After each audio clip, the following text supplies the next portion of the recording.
Bueno, y como les contaba al principio del programa, vamos a hablar de los exámenes PCR y también de los avances que ha habido para aplicar esta tecnología. Nos acompaña la doctora Marcela Enríquez, ella es directora técnica del laboratorio ELSA de Integra Médica, parte de BUPA y además médico laboratorio clínico y PhD en ciencias médicas. Doctora, muchas gracias por su tiempo, por acompañarnos. Primero que todo, para saber, ustedes son el laboratorio más grande que realiza los testeos de PCR, los análisis, por lo mismo es, ¿cuánto demoran ustedes en procesar estos exámenes y cuál es la razón que están teniendo las demoras también en la entrega de los exámenes? Hay algunos que acusan que incluso les llega el resultado 2 semanas después.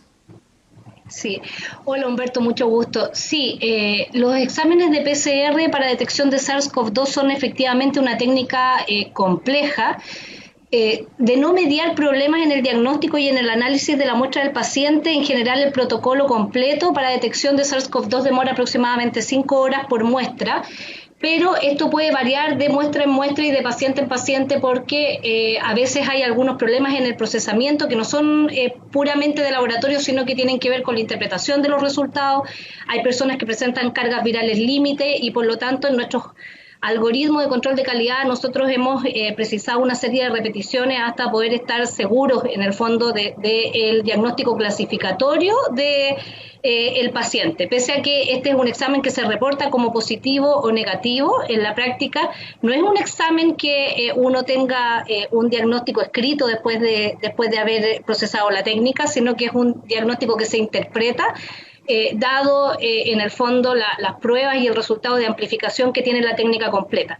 Así que en el mejor de los casos el protocolo estándar de PCR demora alrededor de 5 horas, en el peor de los casos uno puede demorarse tranquilamente 15 horas si es que repitió más de una vez en el fondo la muestra del paciente, y eso hace que los laboratorios hoy en día estemos teniendo estas dificultades que ustedes han observado en absorber la gran cantidad de exámenes que hay de los pacientes. Claro. Por otro lado, la capacidad que tiene un laboratorio de poder responder a la demanda de exámenes tiene que ver con la capacidad de procesar este tipo de muestras en paralelo, porque por supuesto, si yo me demoro 5 horas en un paciente y el día tiene 24 horas al día y puedo hacer un paciente a la vez, me voy a poder hacer 5 pacientes al día, cosa que evidentemente no está ocurriendo en los laboratorios. Lo que ocurre es que nosotros tenemos cierta capacidad de procesamiento en paralelo.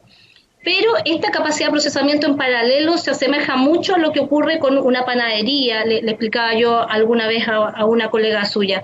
Entonces, cuando yo recibo los exámenes, si hay exámenes que están entre comillas en el horno, antes de que estos lleguen yo tengo que esperar, cuando recibo una muestra nueva, que el horno se desocupe para poder meter el próximo, en el fondo, batch de exámenes a análisis. Y es por eso que ocurren estos tiempos de espera. Estos tiempos de espera se ocasionan cuando la capacidad de procesamiento en paralelo del laboratorio se ve sobrepasada por la demanda de exámenes. Y esto es lo que ustedes observaron a lo largo de todo Chile, a finales del mes de abril, cuando hubo un aumento exponencial en el número de exámenes que se requirieron. En el laboratorio nosotros lo observamos como un aumento de demanda desde un promedio 700 exámenes diarios a más de 2.500 exámenes de un día para otro, y en ese momento no estábamos preparados desde el punto de vista de los flujos ni de la infraestructura para absorber esa demanda. En ese momento nosotros teníamos una capacidad de procesamiento de aproximadamente 1.000 muestras por día, que igual es una capacidad bastante importante, pero que definitivamente es poca para absorber los 2.500 exámenes que nos llegaron al día de un día para otro. Y eso es lo que generó los tiempos de espera. ¿Doctora? ¿Sí? Dígame. No, le iba a preguntar a propósito de lo que usted me dice, esta interpretación en las cargas virales límites, ¿eso hace que podamos tener algunos resultados que son falsos negativos, por ejemplo? ¿O no sí, tiene nada todos que ver los exámenes... No, tiene un poco que ver. Mira, todos los exámenes de laboratorio, todos, no solamente el PCR, tienen algo que se llama sensibilidad y especificidad clínica. Y la sensibilidad clínica es la capacidad que tiene el examen de detectar a los positivos cuando realmente son positivos, y la especificidad clínica tiene la capacidad de salir negativo. En el fondo, es la capacidad que tiene el examen de ser negativo cuando la persona efectivamente está sana. Y ningún examen de laboratorio es 100%. O sea, todos tienen esta cosa de hay algunos casos límites en donde efectivamente uno podría no detectar que la persona está enferma o que tiene el marcador, en este caso la carga viral, y el examen sale negativo y la persona efectivamente está enferma. Esa es la sensibilidad. Y cuando hay una disminución en la sensibilidad, empiezan a aumentar efectivamente los falsos negativos. Y en el caso del PCR, propiamente tal, es una técnica bien compleja y por lo tanto hay varios pasos por los cuales que podrían afectar la sensibilidad de la técnica, y pasos que tienen que ver con el análisis propiamente tal dentro del laboratorio, pasos que tienen que ver con la forma de obtener la muestra y pasos que además tienen que ver con la carga viral del paciente en la faringe. Y por eso es que se dice y se ha hablado tanto de que el examen tiene una validez y un uso muy discutido en pacientes asintomáticos, porque ahí la sensibilidad del examen baja mucho, porque en general la cantidad de virus es indetectable en la faringe en pacientes asintomáticos, o por lo menos en un gran porcentaje de ellos, y empieza a subir a medida que empiezan a subir los días de los síntomas y se hace máxima entre el tercer y quinto día de los síntomas, y ahí es el momento óptimo para hacer el examen de PCR. Pero si uno está con síntomas muchos días y llega al octavo día, por ejemplo, de nuevo baja la carga viral y de nuevo el examen no es suficientemente sensible y de nuevo podría tener un falso negativo. Sí. Doctora, respecto al sistema, la nueva técnica que ustedes están implementando y que ayudaría a, no en el análisis, sino que en el testeo, ¿no? Es en la aplicación del examen, ayudaría a aumentar en gran número. Esto pasaría de 1.000 exámenes diarios a 4.000. Cuéntenos un poco de qué es esta técnica que se está desarrollando en nuestro país y cómo funciona. Sí, bueno, en nuestro laboratorio esta técnica nos permitiría, nosotros esperamos a fines de junio llegar a los 4.000 exámenes diarios. En realidad esta es una técnica, es una optimización de la técnica de PCR que permite saltarse la parte de la extracción de los ácidos nucleicos, que era la parte problemática hasta hace un tiempo y la que motivó toda esta noticia del quiebre de insumos a nivel global. El quiebre de insumos se ocasionó en relación a los reactivos, exactamente a los reactivos necesarios para extraer el RNA viral para después poder amplificarlo y medirlo en el laboratorio. Entonces, nuestra técnica, en general la técnica PCR tiene tres partes. La primera tiene que ver con obtener la muestra, que se puede obtener a través de hisopado nasofaringeo, que es la técnica que ustedes probablemente muchos de ustedes ya han vivido, en el fondo, a través de una tórula nasofaringea. Hay alternativas, como por ejemplo la que está ahora de moda, entre comillas, por el anuncio del ministro, que es a través de saliva, por ejemplo. Esa es la forma de obtener la muestra. Después de obtenida la muestra hay que extraer el ácido nucleico del virus para después poder amplificarlo y visualizarlo. Entonces, en la extracción de ácido nucleico viral hubo un quiebre de reactivos a nivel mundial, y si uno no podía hasta ese momento extraer el virus, después no lo podía amplificar y por lo tanto no podíamos tener técnica de PCR y no podíamos diagnosticar pacientes.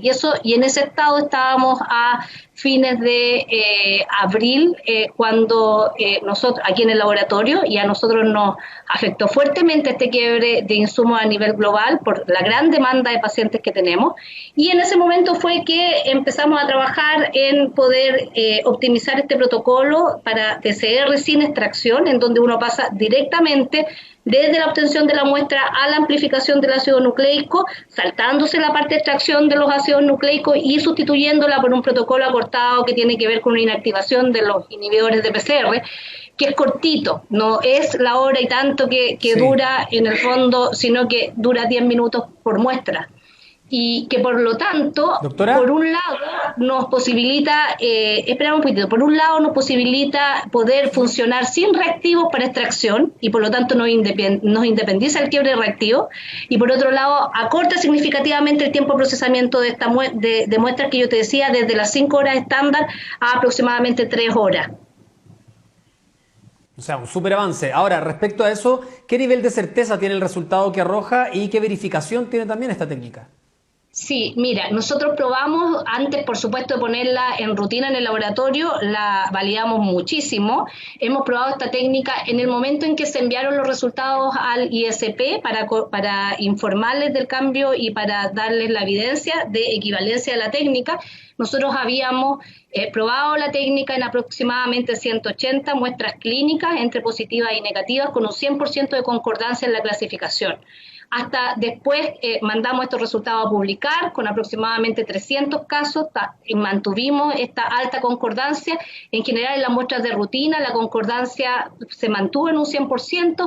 En las muestras más problemáticas, que son las que tienen detección viral límite, esta técnica demostró funcionar tan bien como la técnica estándar del laboratorio y ahora hemos seguido corriendo en paralelo muestras como parte de nuestro algoritmo de control de calidad. De todas formas seguimos corriendo en paralelo con la técnica estándar para seguir con la misma, para seguir en el fondo visualizando la misma concordancia y nos mantenemos igual. Así que efectivamente estamos seguros que en las condiciones que nosotros utilizamos en nuestro laboratorio, esta técnica es equivalente a la técnica estándar de PCR. Y por lo tanto tenemos la misma sensibilidad y la misma especificidad que con la técnica estándar. Hay dos cosas para ir cerrando ya la entrevista, doctora, que son importantes de recalcar. Esto es más barato, es mucho más barato que un examen normal. Mi pregunta es, ¿esa disminución de precio se va a traspasar al bolsillo del paciente, por ejemplo? Y lo otro es, si es que esto funciona, como ustedes dicen en el laboratorio, ¿cuánto falta para que otros laboratorios masifiquen también esta técnica? A ver, esto, ojo, no es necesariamente más barato que una técnica estándar, porque va a depender del tipo de reactivos que yo use para poder setear el protocolo completo, ojo. Así que yo creo que es un poco ilusorio prometer que esto va a significar que la técnica de PCR va a abaratarse hacia la población.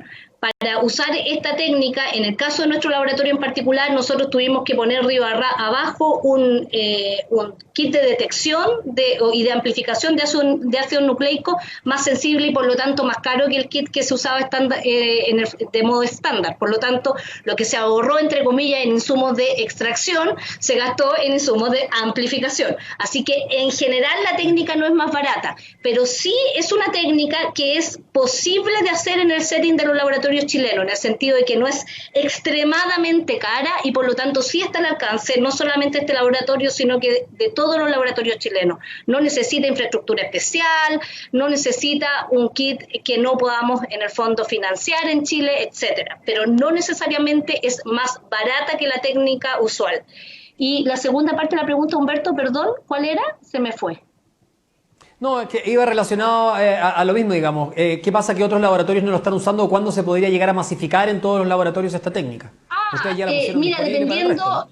sí, nosotros estamos felices de compartir el protocolo. Yo creo que en general ningún laboratorio debería tener problemas para implementarlo, porque no requiere infraestructura especial, pero sí hay que ajustarlo a la realidad de cada laboratorio. Entonces va a depender de la forma en que los laboratorios tomen la muestra y un montón de detalles preanalíticos y analíticos si van a ser exitosos en la implementación de esta tecnología en el mismo grado en que lo hemos sido nosotros. Nosotros estamos muy contentos de poder hablar con todos los laboratorios que quieran para explicarles los detalles.